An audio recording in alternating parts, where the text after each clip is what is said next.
It has begun! So, how do you explain aspects of religion through science and quantum physics?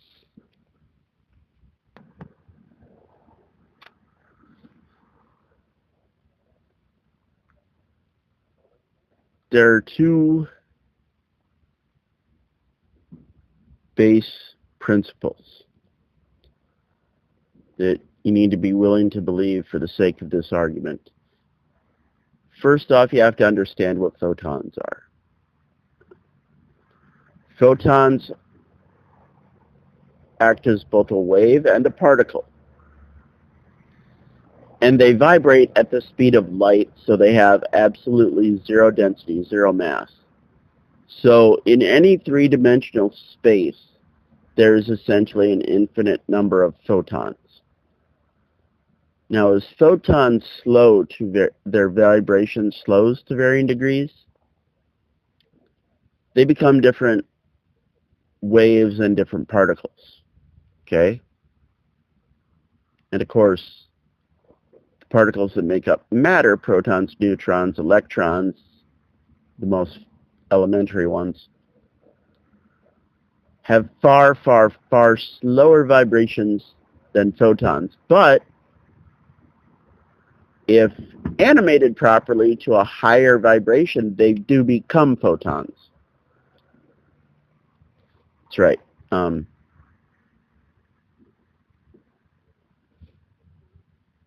that being said, photons, or packets of light, are what transmit information through fiber optic tubes. What this then means is, if the photons in fiber optic tubes carry information or store information, that means all photons in existence have stored information, which means all particles and waves have stored information.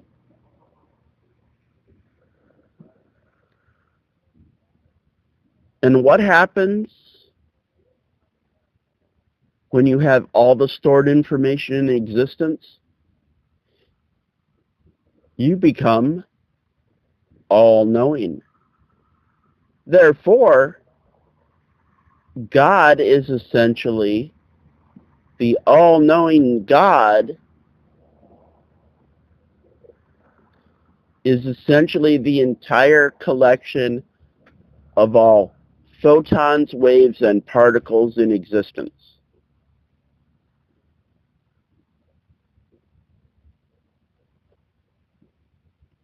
Let that sink in a second. Go back over it if you have to.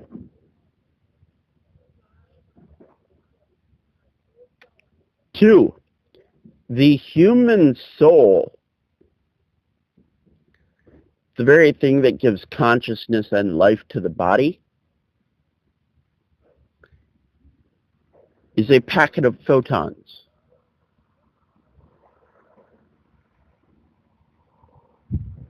When that packet of photons leaves the body, it expires. Or when it expires, that packet of photons leaves the body.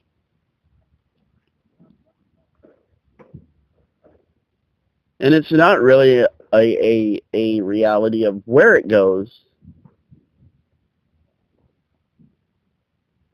because for all intents and purposes, because of its state of being, it could very well be no more than 6 inches outside the body, and you would never ever know, because it has assimilated back into the intangible, undetectable aspect of the super reality of particles and waves.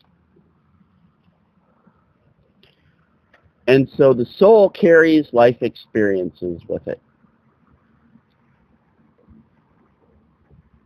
And so if the individual that is you is a packet of photons, and that packet of photons came from the source, field that is just that field of everything, all the stored information in existence in particles and waves. And your soul is a packet of photons pulled out of that field, and that field thereby is all-knowing and therefore is God. You are therefore a part of God. Too convoluted yet?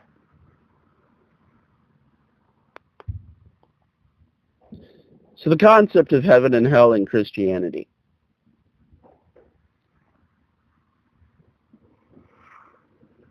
The really corporeal aspect of it, of heaven is the beautiful place where everything is good and hell is where you're tortured forever.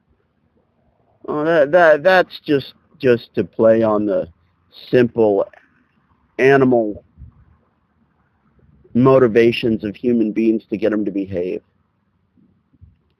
But if you look closer, hell is always described as the place below, and heaven is referred to as above. Well, what is something that's below you? It's lower. What's something that's above you? It's higher. Okay?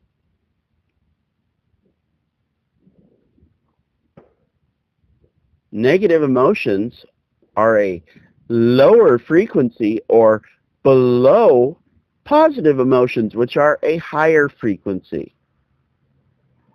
Ooh, so heaven is a place of positive emotions and hell is a place of negative emotions. Okay, that's one aspect. But two, if you consider that the animal body is made of matter, and matter is extremely low frequency compared to energy,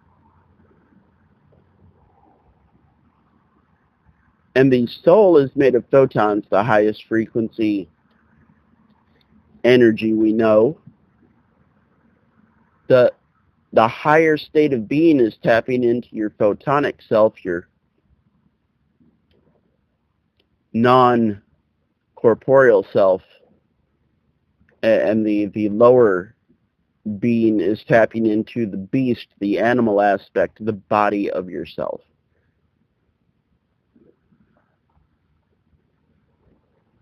And so the up there is heaven. Up there just means higher frequency. Down there is hell, just means lower frequency. And let me ask you, who's for the sake of this argument, we're not going to take this off into a tangent, but consider, do you have a more fulfilling life when you're happy and satisfied, or when you're miserable and pissy? Lower frequency emotions create a kind of hellish existence. Peace, warmth, joy creates a more jovial, pleasant experience, more heavenly. Well, what is the sin we're born into then? We're all born into sin, right? That's an interesting use of words because it's very vague. Born into sin. Or we're also born of sin, means we come from sin. Well, what is sin exactly? Well, if you go off just what I discussed as the difference between heaven and hell and frequencies and emotional values, sin could very well be defined as inciting low-frequency emotions in other people.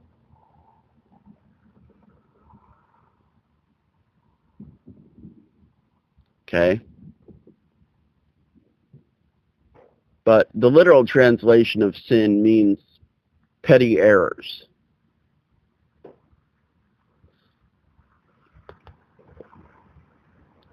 So we're born into sin. Well, what is our sin? Well, let's go back to what I said. There are two aspects to who we are. Our body and all its inclinations, urges, sensations, and motivations that are purely mammalian, purely animal. And then there's the part of us that makes us human, which is our divine consciousness, our soul. And there's a constant struggle between the body and the soul as to which has control over the choices made. Satan is Pan, the goat. Satan is the beast. What is a beast? A dog is a beast. A bear is a beast. A lion's a beast. The beast is the animal. The animal is your body.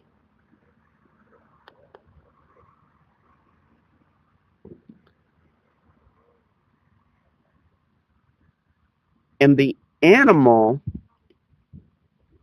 urges, when left unchecked, are what imbue the self and others with negative low-frequency emotions, i.e., the effects of sin.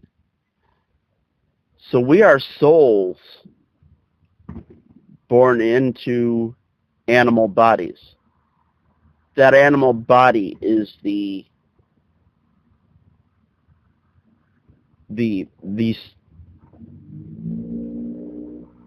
manifester of and manifestation of sin.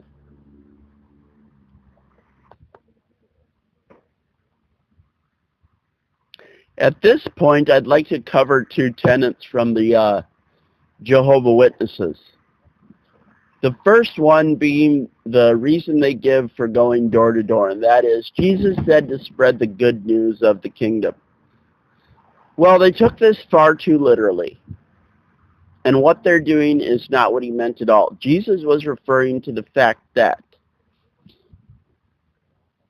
when you spread rumors, lies, toxic emotions, fear, negativity, it brings everyone down and puts them in a state of lower frequency, sinful,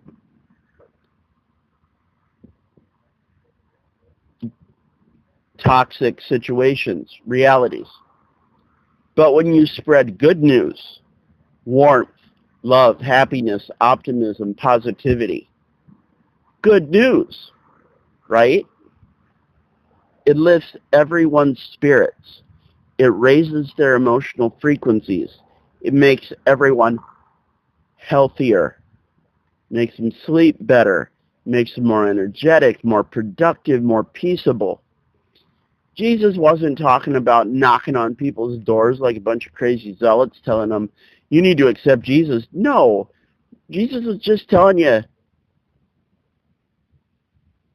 there's enough real things that have to be done in life. Don't use your words to make people's lives harder.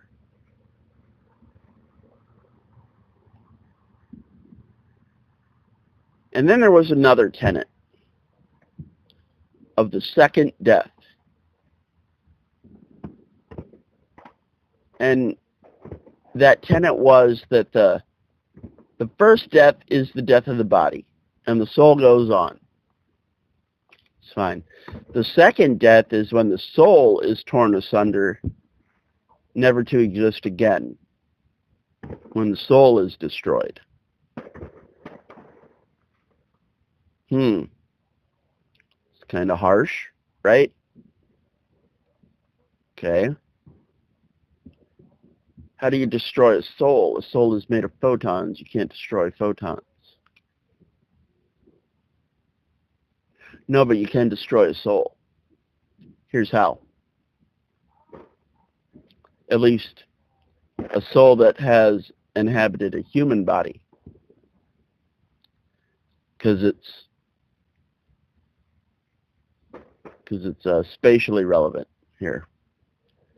Planet Earth revolves around a star, and that star revolves around a supermassive black hole, like all the other stars in our galaxy. That supermassive black hole is called the galactic central sun because it once was, or once started out as a giant star that became a black hole, and then apparently as it swallowed more matter, it became bigger and bigger. Okay? And that is what causes the gravitational pull to hold all the stars and planets in place in the Milky Way galaxy. So there is that galactic central sun, that black hole, right? And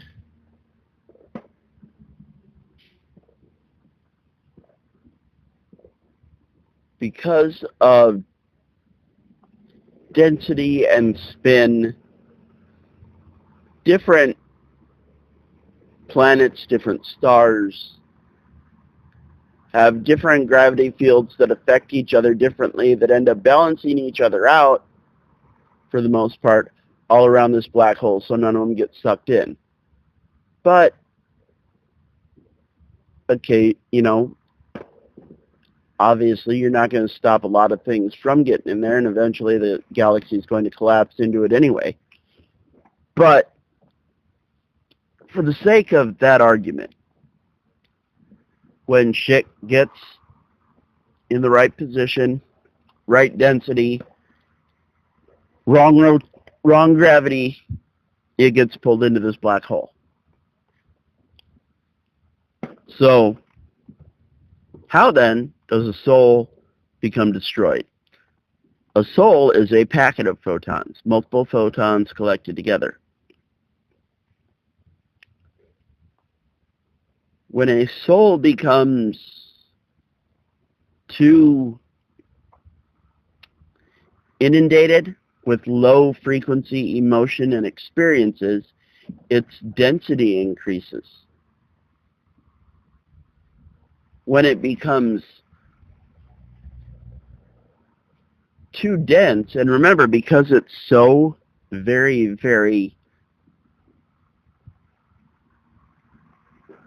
beyond microscopic, it doesn't take much of an increase in density the way you would have to, like, change a planet. And so when this soul does enough bad things, creates enough negative energy in itself, because this is what causes people to act out, is they dwell on their negative energy. So when this soul takes on enough low frequency energy to raise its density enough, when it finally leaves the body, it's too dense to withstand the pull of the galactic central sun. What happens then? It gets sucked into the black hole and ripped apart into its individual photons. Now, mathematically, over the course of infinity, that cluster of photons may eventually reassemble. You know, give them names like photon A27B2, C3286, whatever designation. Over the course of infinity, those photons will eventually be reassembled